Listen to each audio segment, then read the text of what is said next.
Assalamualaikum warahmatullahi wabarakatuh. Bismillahirrahmanirrahim.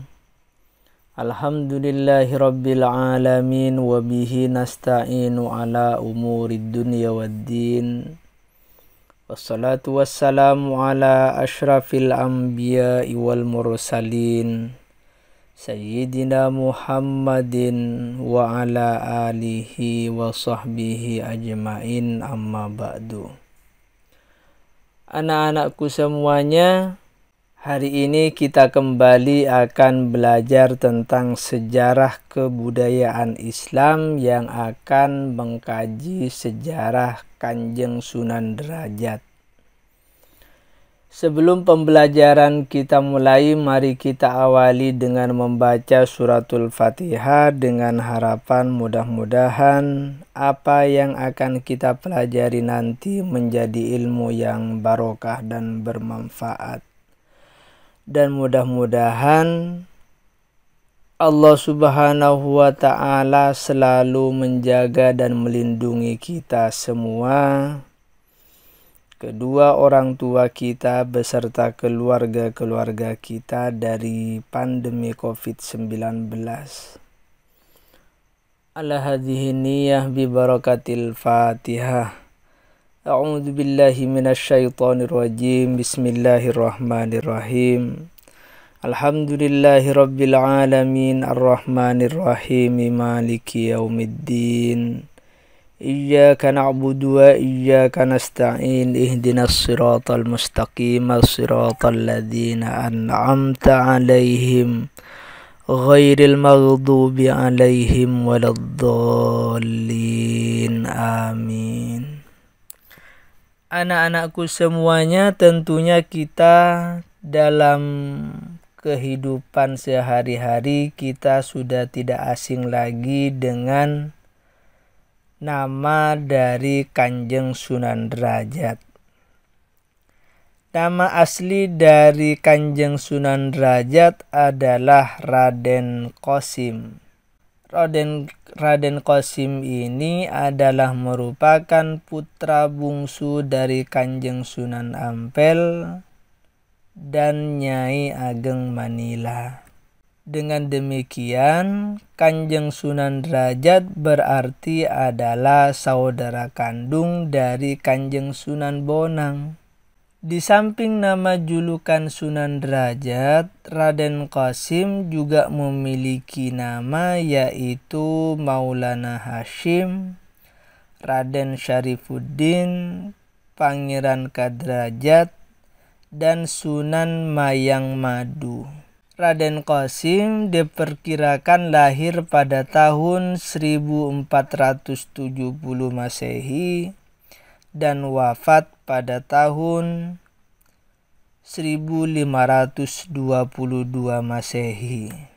Raden Qasim belajar ilmu agama langsung kepada ayahandanya yaitu Kanjeng Sunan Ampel, dan kemudian memperdalam ilmunya kepada Raden Syarif Hidayatullah atau Kanjeng Sunan Gunung Jati di Cirebon, Jawa Barat.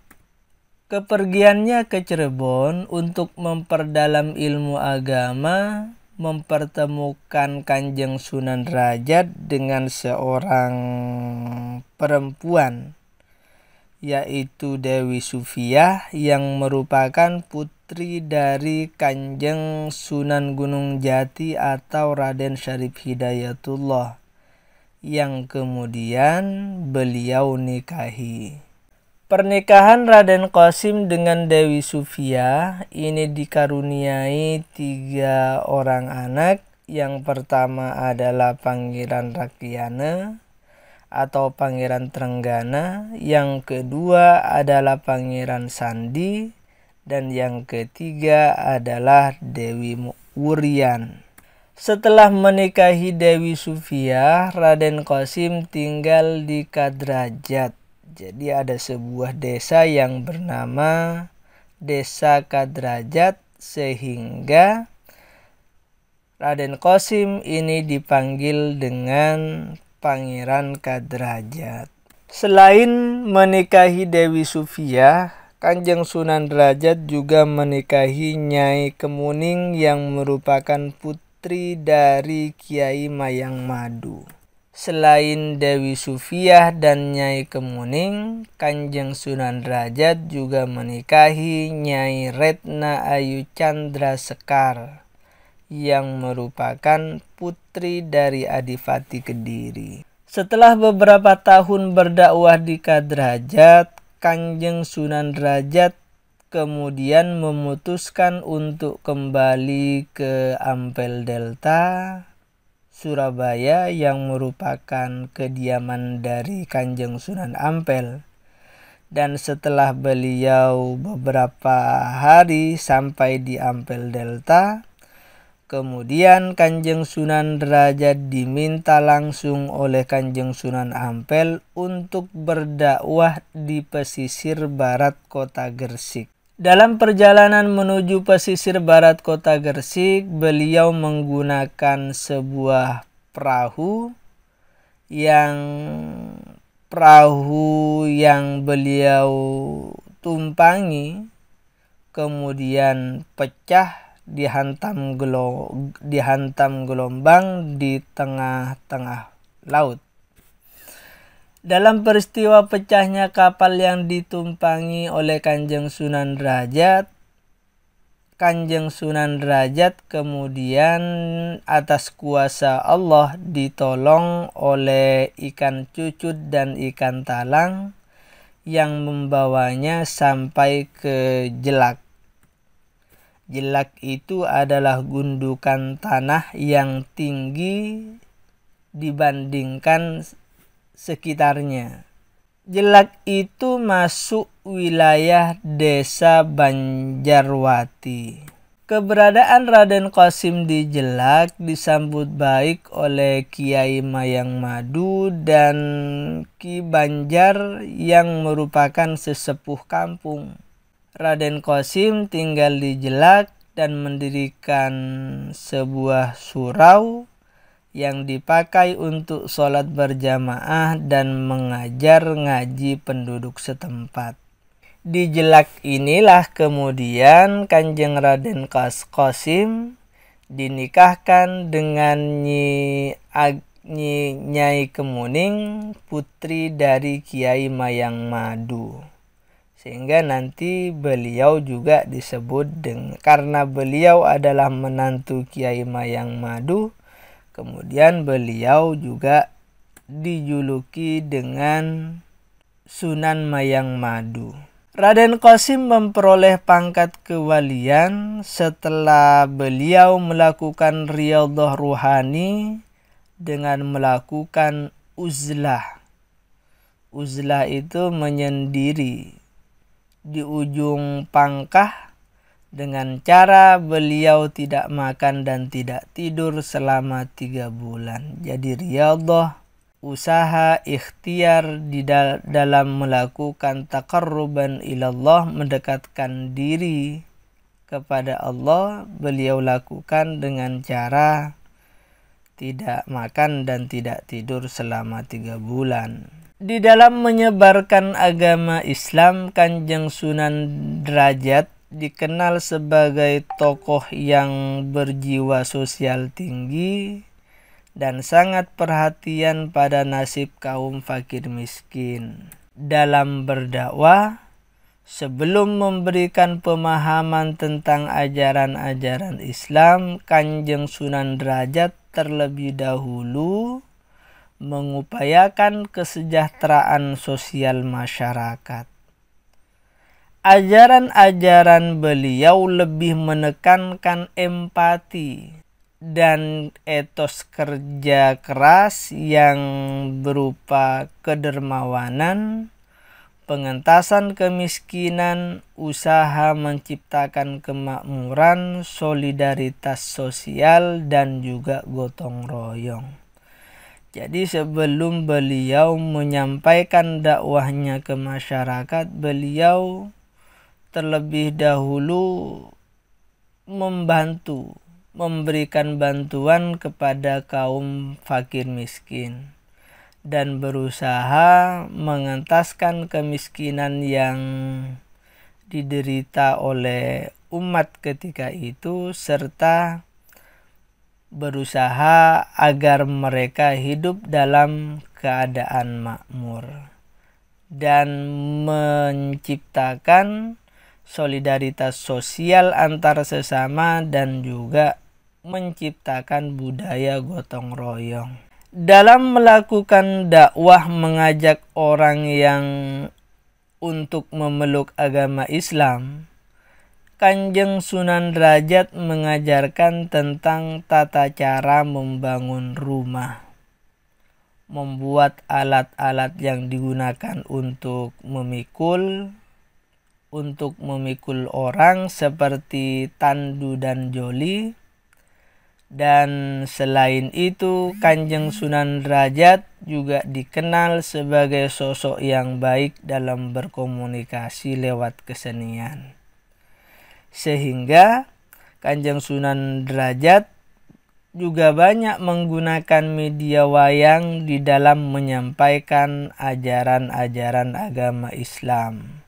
Dengan sesekali Kanjeng Sunan Derajat berperan menjadi dalang. Di samping itu, Kanjeng Sunan Derajat juga diketahui berhasil mengubah sejumlah tembang tengahan Macepat Pangkur. Dalam menyebarkan agama Islam di Indonesia, Kanjeng Sunan Derajat berperan yang pertama meningkatkan kesejahteraan masyarakat. Jadi di samping beliau berdakwah mengajak masyarakat untuk memeluk agama Islam, beliau juga memakai metode memberikan atau mengusahakan kesejahteraan umat ketika itu dengan cara mengajari mereka untuk bekerja, untuk bisa membuat rumah sehingga bisa bermanfaat dalam usaha mencari nafkah. Yang kedua adalah dengan cara menanamkan pendidikan akhlak. Jadi yang menjadi prioritas oleh Kanjeng Sunan Derajat di dalam mengajak umat untuk memeluk agama Islam adalah dengan menanamkan pendidikan akhlak. Dalam dakwahnya, Kanjeng Sunan Derajat dikenal memiliki ajaran yang populer dengan sebutan Pepali Pitu, 7 dasar ajaran yang mencakup 7 falsafah hidup yang dijadikan pijakan dalam kehidupan manusia. Dari Pepali Pitu ini terlihat gambaran sosok Kanjeng Sunan Derajat yang sangat peduli kepada masyarakat bawah, kepada masyarakat kurang mampu. Pepali Pitu itu mencakup yang pertama adalah membangun resep sasing sesama. Artinya selalu berusaha membuat senang hati orang lain. Jadi di dalam berdakwah, Kanjeng Sunan Derajat selalu berusaha mengajarkan untuk membuat hati orang lain menjadi senang. Yang kedua dari Pepali Pitu itu adalah jroning suka kudu eling lan waspada. Dalam suasana gembira, hendaklah kita tetap ingat kepada Allah dan selalu waspada. Jadi Kanjeng Sunan Derajat mengajarkan agar kita selalu ingat kepada Allah dalam keadaan senang ataupun dalam keadaan susah. Dan dalam keadaan senang ataupun susah itu kita harus selalu waspada. Yang ketiga dari Pepali Pitu itu adalah laksitaning subrata tan nyipta marang pringga bayaning lampa. Artinya dalam upaya mencapai cita-cita luhur, jangan menghiraukan halangan dan rintangan. Ini mengajarkan tentang optimisme, bahwa di dalam usaha mencapai cita-cita, kita tidak boleh gampang menyerah. Kita tidak boleh takut untuk menghadapi halangan dan rintangan. Sedangkan yang keempat dari ajaran Pepali Pitu itu adalah meperhardaning pancadriya. Artinya senantiasa berjuang menekan gejolak nafsu-nafsu indrawi. Artinya bahwa kita dianjurkan untuk selalu berusaha melawan hawa nafsu kita. Karena tidak sedikit di dalam berjuang kita sampai kepada Allah akan banyak godaan-godaan nafsu yang bersifat indrawi, godaan-godaan nafsu yang nampak oleh mata. Dan yang kelima adalah heneng hening henung. Artinya dalam diam akan tercapai keheningan, dan dalam hening akan mencapai jalan kebebasan. Yang keenam adalah mulia guna panca waktu. Mencapai kemuliaan lahir batin. Pencapaian kemuliaan lahir batin akan dicapai dengan menjalani sholat 5 waktu. Jadi Kanjeng Sunan Derajat membangun sebuah keyakinan bahwa pencapaian kemuliaan lahir dan batin itu hanya akan dicapai dengan kita melaksanakan sholat 5 waktu. Apabila kemudian secara indrawi kita melihat orang-orang mencapai kemuliaan lahir dan batin tanpa melaksanakan sholat 5 waktu, itu hanya merupakan pencapaian yang bisa jadi kita nilai sudah mencapai kemuliaan. Akan tetapi sesungguhnya orang itu belum mencapai atau belum merasakan pencapaian kemuliaan itu sendiri.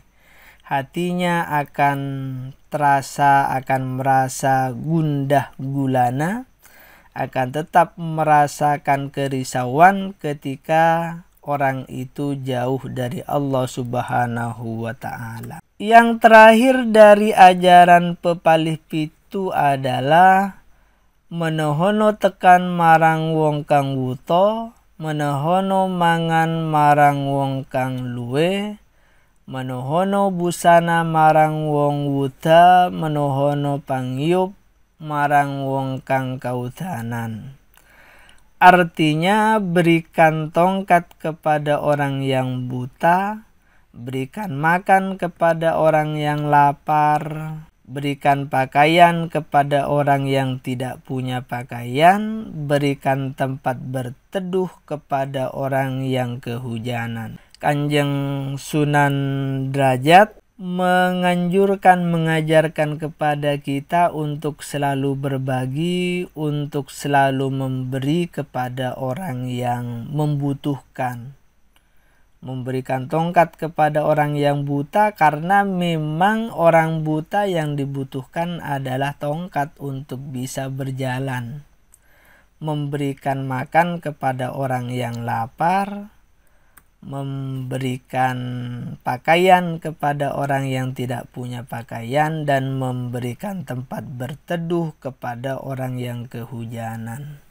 Jadi memberikan sesuatu sesuai dengan kebutuhan-kebutuhan yang memang menjadi kebutuhan dari orang yang ada di sekitar kita. Anak-anakku semuanya, pelajaran SKI kita cukupkan sampai di sini. Mari kita akhiri dengan membaca sebuah nadham yang berisi tentang munajat, tentang sebuah permohonan kepada Allah. Mudah-mudahan kita beserta keluarga kita semua dan semua warga negara Indonesia agar terselamatkan dari pandemi COVID-19, dan mudah-mudahan pandemi COVID-19 ini akan segera diangkat dan dimusnahkan oleh Allah Subhanahu wa Ta'ala. Ya Rabbana bil anbiya wa fi rijalin sulaha isrif anna harral waba wa qina syarraz zulama li khamsatun utfi biha harral wabail khatimah al-Mustafa wal-Murtada wa banahuma wa Fatimah. Amin ya Allah, amin ya Allah, amin ya Allah, amin ya Allah, amin ya Allah, amin ya Allah, ya Allah Rabbal Alamin. Anak-anakku semuanya, mudah-mudahan Allah segera mempertemukan kita kembali, segera mengangkat pandemi COVID-19 ini sehingga kita bisa kembali belajar dengan tatap muka, dengan bertemu langsung. Sekian pembelajaran kita hari ini. Jangan lupa selalu berbakti kepada kedua orang tua kita dan selalu berusaha membuat mereka bangga dengan kalian, dan mudah-mudahan kalian semuanya menjadi anak yang soleh dan soleha. Sekian, kurang lebihnya mohon maaf. Wallahul muwafiq ila aqwamit thoriq. Wassalamualaikum warahmatullahi wabarakatuh.